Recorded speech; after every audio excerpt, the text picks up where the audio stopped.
Indianapolis Public Schools announced yesterday that it will be going all virtual starting on November 23rd. And the superintendent, Alicia Johnson, says there's a particular reason why they chose the 23rd. Johnson says IPS is choosing to go virtual on that specific date in order to give parents time to arrange childcare. Making that decision on the 23rd will give families time to make some childcare arrangements. And then obviously that's also the week of the Thanksgiving holiday. And so we'll have 2 days of remote learning before we go into the Thanksgiving holiday. Childcare seems to be a major concern for parents now that IPS is returning to e-learning.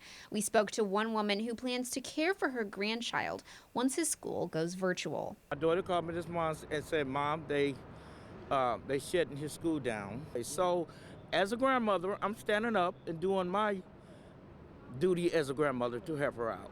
But with COVID cases on the rise in Indiana, Johnson says IPS was feeling the strain of frequent quarantines. We were certainly feeling the strain of staffing. It was becoming a real concern. It was playing out in some schools more than others. She says that there's simply no way for students to safely return to school until positivity rates are under control.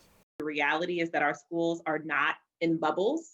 They are a part of our community. And when you've seen and as we've experienced the high levels of community spread, there just simply is not a way to protect schools from the impact of what's happening in our community. Right now, IPS is planning to stay virtual until January. Johnson says she's hoping IPS will not need to go virtual for the remainder of the school year.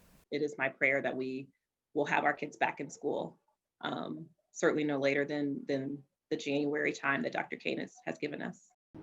Johnson says that during this period of e-learning, families will have access to supervised student network sites and will also have access to food services if needed. Reporting downtown, I'm Noelle Friel, Wish TV, wishtv.com, and follow us on Facebook.